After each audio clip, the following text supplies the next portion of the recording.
Hello everyone and welcome to my channel and another video about clinical pharmacy practice. In today's video we're going to talk a little bit about sodium and specifically hyponatremia and how to correct hyponatremia safely without causing any complications. This is one of the topics that you'll see a lot in practice, and it could be a little tricky, and we're going to talk about that in a minute.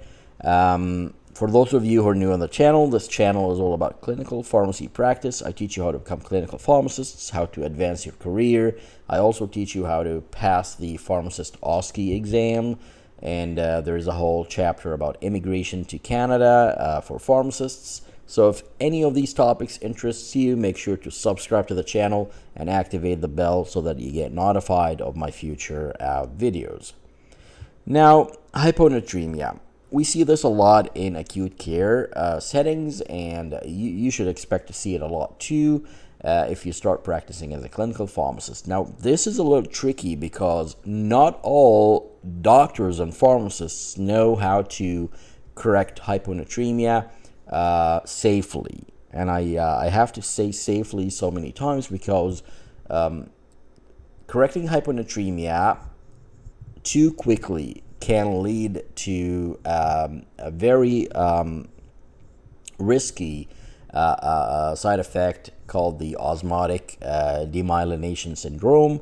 It's actually a syndrome that is life-threatening, so we don't want to do that. We want to correct it at a safe rate per day to avoid this complication, which is a very common complication when you quickly correct serum sodium. So a little bit about hyponatremia. Any serum sodium less than 135 milliequivalent per liter is considered hyponatremia. We don't treat all of those patients. So some patients have chronic hyponatremia, some have acute hyponatremia. Usually patients are asymptomatic when the sodium drops below 135 and all the way to 120. Below 120, there may be some symptoms of hyponatremia, and that's basically when we usually start treating patients and correcting the serum sodium. A few things to look at before correcting the serum sodium are first, serum osmolality. So we have to order serum osmolality and look at the numbers, see if they're normal, high, or low. If the serum osmolality was normal, this could represent pseudohyponatremia. And this is usually something that we see in patients with severe dyslipidemia, for example, or maybe hyperproteinemia. So correcting those problems can actually correct the serum sodium without doing anything to the sodium, without giving any fluids. If the serum osmolality came high, on the other hand, that represents hypertonic hyponatremia, and we see that in severe hyperglycemia patients. Sometimes we see it in patients who received mannitol infusion because of the water shift. The water shifts out of the cells, leading to a dilutional state and lowering the sodium. So again, correcting these problems will lead to the serum sodium correcting itself without giving any fluids.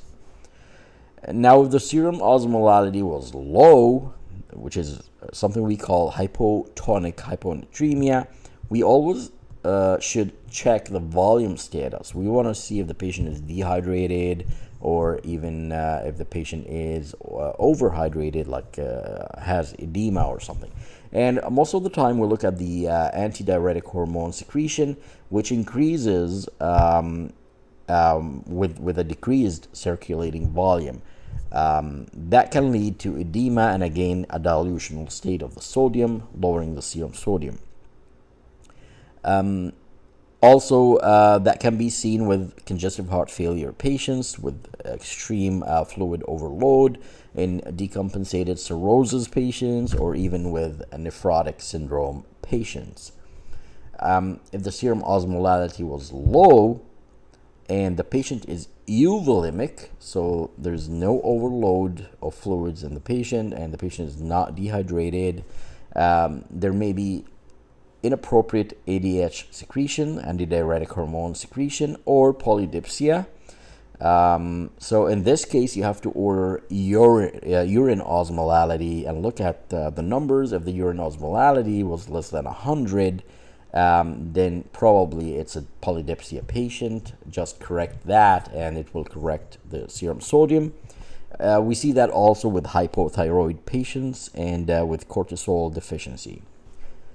And finally, if the serum osmolality was low and the body volume was also low, look at the urine sodium concentrations. If they are less than 15, consider the fact that the patient might have been vomiting or had diarrhea, fistula, burns, excessive sweating, pancreatitis, or peritonitis.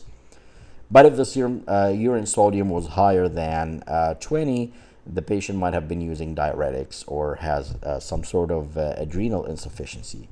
We also see that a lot with salt-losing nephropathy and cerebral salt wasting. This is just an introduction. Most of the time you don't have to do this part, but it's important to know what to look for in a hyponatremic patient. We don't just see hyponatremic patients in acute care practice and immediately give them fluids. We need to understand what's causing the hyponatremia before treating it. Because most of the time when the patient gets admitted with hyponatremia, they end up getting fluids inappropriately without establishing a diagnosis of what's causing the hyponatremia. So it's good to know. And I'm pretty sure that some of you will end up practicing in a practice that has a majority of maybe family practice physicians who don't really know how to deal with hyponatremia, and then you would be the source for those doctors. You'll be the source of information for those doctors. You'll be the guide to treatment of hyponatremia for those patients. So you need to know what to look for. Now, there are a few equations for hyponatremia. These equations were established a long time ago. They're really old, and again, they are just estimates, so not 100% accurate ever. Don't think that just because you had just because you know the equations and you know how to use them, you're gonna get the most accurate result. No, they are just estimates. They could be wrong. They can give you a wrong answer. We should individualize our therapy in each patient, and even with the number that you're going to get from those equations, applying those numbers alone is not enough, and I'm going to talk about that soon. So the first thing we do is calculate the total body water. Now, I have simplified the equations. Usually I do more than what you see on the screen right now, but I have simplified them for you because otherwise it would be really complicated. So first, calculate the total body water in liters, and that would be the patient's weight multiplied by a fraction of water. The fraction of water is something that I actually have written on a piece of paper because I can never remember them. For women, we use a 0.5 fraction. For men, we use 0.6. And for elderly, whether it's a woman or a man, we use 0.45. Again, there are different there are different recommendations about the fraction of water to use. Some clinicians ignore the fact of an elderly patient and the reduced fraction of water and just use a 0.5 for everyone, 0.5 for women and 0.5 for men, just for ease of calculation. You can use that too. I like to differentiate between all three. I found that this is much more precise, I should say, even though they are only estimates. But in my practice, I found that these numbers are better than using just one fraction for everyone. Now, when you're correcting a low sodium, you would expect that you're going to give sodium to the patient. Let's say you've looked at everything, you diagnosed the patient, and you now want to correct the sodium because the patient is symptomatic. You have multiple options for sodium. You have a 5% normal saline, which is a hypertonic saline. You have a 3% normal saline, also hypertonic. 2% normal saline, also hypertonic, and you have a 0.9%, which is the isotonic normal saline that we use usually for resuscitation. And you have lactated ringers, which also contains sodium plus other electrolytes with it. And I've written the number of milliequivalents per each liter of these solutions here, and that's something we use in our calculations. So you're not expected to memorize these numbers, but you should know at least the isotonic normal saline contains 154 milliequivalent for each liter of that solution of sodium. So every liter of 0.9% normal saline contains 154 milliequivalent of sodium. Let's say the doctor wants you to use hypertonic saline 3%. You can just Google it and see how much sodium in it, and you'll see that it contains 513 milliequivalent of sodium in each liter. Now, how is that useful for you? You're going to see later, but I just wanted to mention the different types of normal saline that we can use, or different types of sodium supplements that we can, supplemental fluids that we can use in hyponatremia. The second step is to, I said let's choose the normal saline 0.9% now while we're explaining this, but you can use any of these solutions mentioned above. The second step is to estimate how much change in the serum sodium will result if we infuse 1 liter of any of these fluids. I picked up the 0.9% to show you, but you can use anything else. So this is the second equation here. Serum sodium change equals the infusate sodium minus the serum sodium, and that should be divided by the total body water plus 1. Infusate sodium is the amount of sodium in the IV fluid used. So let's say we're using 0.9% normal saline. That would have 154 milliequivalent per liter sodium, and that would be the infusate sodium. Serum sodium is the serum sodium that you're seeing in the patient. Let's say the patient is hyponatremic and their sodium is 110, so you put 110 here. Total body water is what you're going to get from the first equation, from this equation basically, and then plus 1. So this is your second equation here. I would write it down, maybe pause the video and write these equations down, because we're going to apply them soon in a real case. The third equation, now you have to calculate the IV fluid rate to achieve the sodium correction. Excuse me. In order to do that, there is another step that I didn't mention here, and I didn't put it here in order to talk about it now. Now, the IV rate is mils per hour.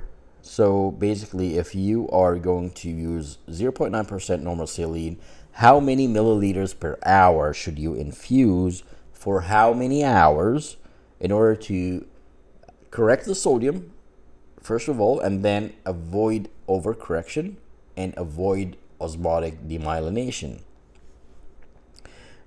This is your third equation here, and it says this rate equals 1,000 times the desired sodium change per hour. And this is what I wanted to talk about. Now, like I said before, most literature would tell you that the desired sodium change per day is or should not exceed 12 milliequivalent per liter per day. Now, if you divide that 12, if you want to get per hour, you should divide that 12 by 24 hours, because it's per day, right? So 1 day is 24 hours. So 12 divided by 24, you get 0.5. So the rate, the safest or the most safe rate to increase the sodium should not exceed 0.5 milliequivalent per liter per hour. And that's basically what is meant by the desired sodium change per hour. Don't exceed 0.5. It could be less if you want to correct the sodium by less than 12 milliequivalent per liter per day. Let's say you're going for 8 milliequivalent per liter per day increase in sodium. 8 divided by 24 would be 0.33. So you'll put 0.33 in this area. Now that's times total body water plus 1. The total body water we get from the first equation. Divide all of that by the IV fluid sodium milliequivalents. That means 154 in our case here. And subtract the serum sodium, which is 110, for example, or 1 or 90 or whatever. Because it's hyponatremia, it will be low. All right, so these are the three main equations you need to use when calculating the IV rate to correct serum sodium. Now, let's apply that in a case. We have a sample case here.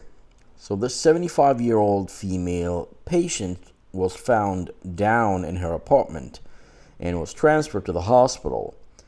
Initial labs showed sodium of 110 milliequivalent per liter, so it is low. We say the normal is between 135 and 145. Serum creatinine is 1.0, so slightly on the higher side. Serum osmolality was 230. The usual is 270 to 280, around that much, so it's a low serum osmolality. And urine osmolality is 216, also low. And urine sodium is 12, so less than 15. So this patient is pretty much dehydrated. You can tell by the numbers. And if you go back up here, you see that serum osmolality is low. Sodium concentration is less than 15. So vomiting, diarrhea, fistula, burns, sweating, pancreatitis, peritonitis, whatever it is the patient is having, it's lowering her sodium and causing the hyponatremia. The physician would like to correct this patient's sodium using 0.9% sodium chloride. So the physician already did the diagnosis. He thinks that this patient needs fluids, and he wants to use the isotonic normal saline. And he is aiming to increase the serum sodium by 8 milliequivalent per liter per day only. So the maximum he needs is to increase the sodium by 8 milliequivalent per liter per day. Or it's a 75-year-old female, so she's an elderly female. What would be a safe IV infusion rate to achieve the above goals? And this is basically when you would get called, or maybe the doctor would approach you, because they're really worried. They know about osmotic demyelination, and they know how serious it could be when they're correcting sodium. And they want to make sure what rate to use. Now, most doctors have a standard rate. So most of them would go in and write sodium chloride 0.9%, give 125 cc's per hour over 10 hours. You will see that a lot in practice. And most of the time, those are GPs who does that. Now, 125 mils an hour over 10 hours may or may not correct the serum sodium, but it might actually take longer to correct the serum sodium, or it may be overcorrecting the serum sodium and you don't know. So how do you know? How do you know if this rate is correct or not, or if it's safe or not? So let's do that together. So over here we have a 75-year-old. She's 80 kgs and the height is 175 centimeters.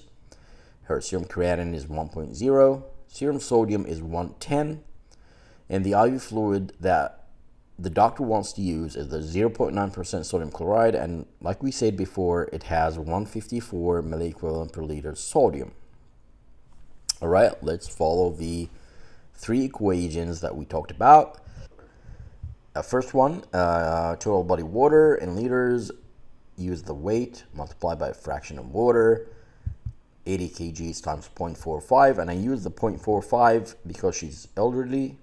That gave me 36 liters. That's her, basically her total body water. Like I said before, I skipped a few equations that I didn't talk about in this video, or else it would have been longer calculation here. But let's just talk about let's just do what we talked about in this video. Now let's estimate how much change in serum sodium will result from 1 liter of normal saline using the second equation, this one here. So the infusate sodium is 154. Where is it? Oh, here, 154 minus serum sodium, which is 110, divided by total body water is 36 plus 1. Sorry, this number is wrong. It's 37. So 36 total body water plus 1 is 37. That would give us 1.2 milliequivalent per liter. I'm doing the calculation with you using my phone here, my phone calculator. So let's do it again. 154 minus 110 divided by 37 equals 1.18, rounded to 1.2. So basically every liter of this solution infused in the patient will increase her serum sodium by 1.2 approximately. Like I said at the beginning of the video, these are all estimates. All right. Now the doctor told you that he wants to increase serum sodium by 8 points only per day, which is 8 milliequivalent per liter.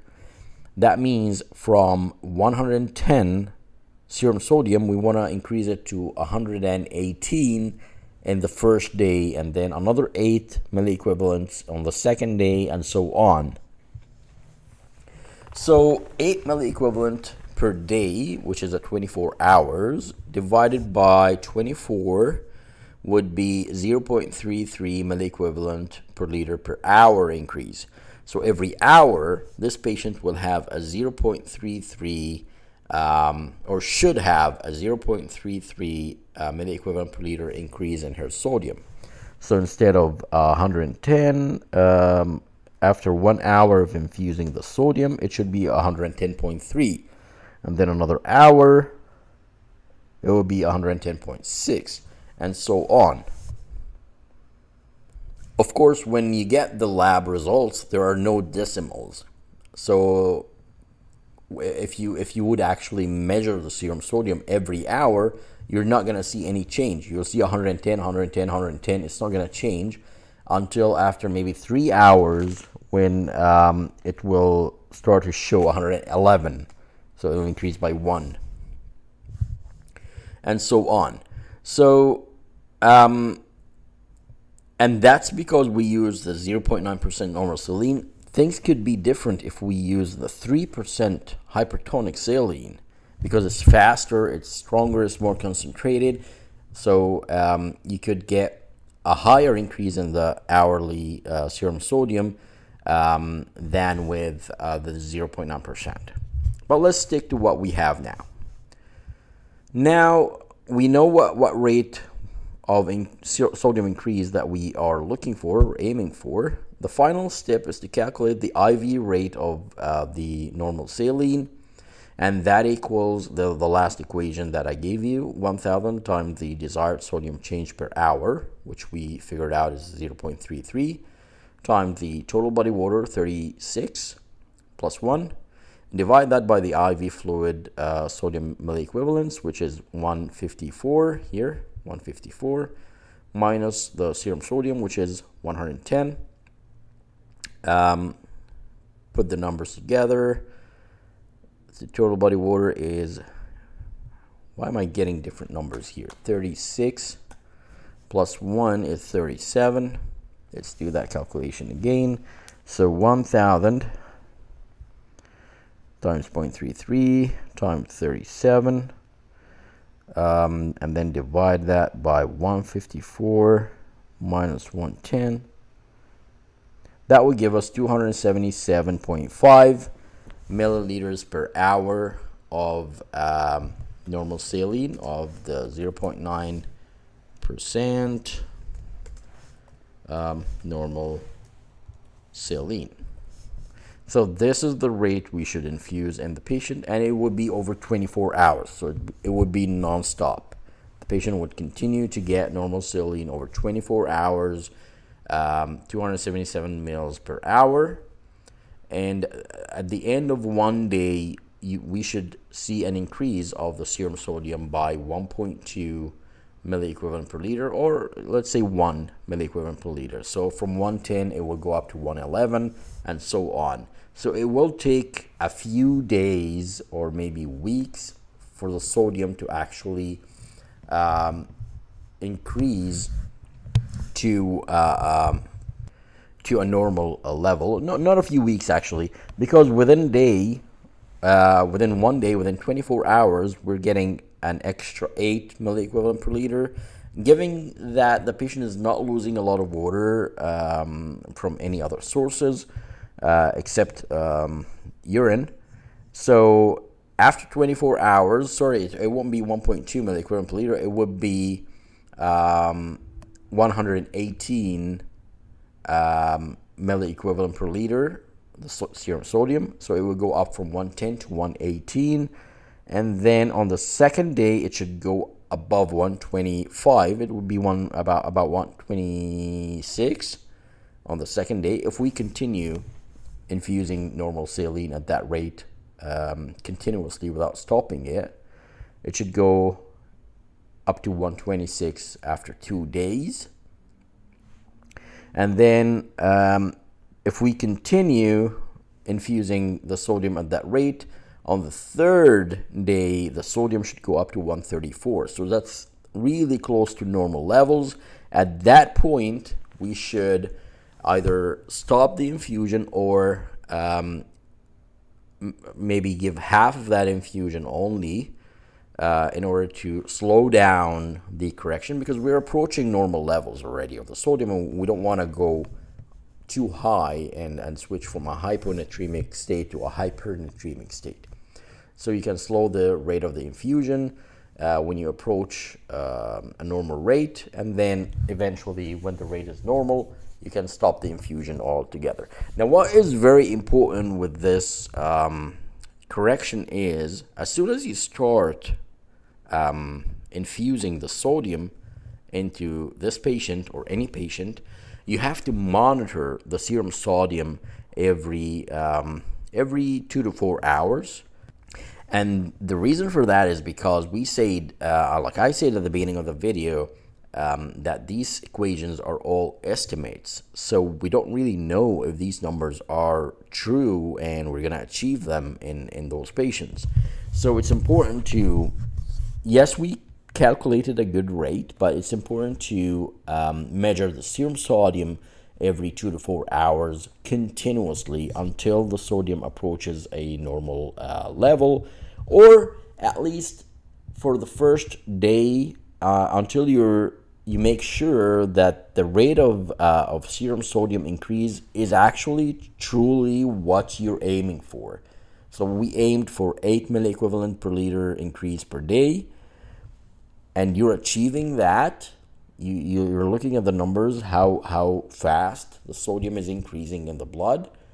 You find out that you're achieving that, and that's when you can maybe monitor sodium every 12 hours or every 24 hours. You don't have to do it every 2 to 4 hours anymore, because you achieved the rate of correction that is safe for that patient. And yeah, if you look at this number now, the 277 mil per hour, and multiply that by 24, that means this patient is going to get over 6 liters of normal saline per day That's a huge amount. And if you want to translate that, because we said the patient would get 1.2 milliequivalent per liter for each liter that we infuse. So if we infuse 6.648 liters, the amount of increase would be the amount of serum sodium increase would be times 1.2, about 7.9 milliequivalent per liter increase, or 8 milliequivalent per liter increase. So all the numbers are making sense. We are on the right direction. All we need now is to start the infusion and monitor serum sodium every 2 to 4 hours. And that's it. If the rate is good and you're looking at the number, they're making sense, just continue the infusion until the serum sodium is corrected. Now, this is all I have for you today. We're going to talk hypernatremia is very similar. We use same equations for hypernatremia with a little change. I'm going to talk about that in a separate video, because this video has already been ongoing for 30 minutes now.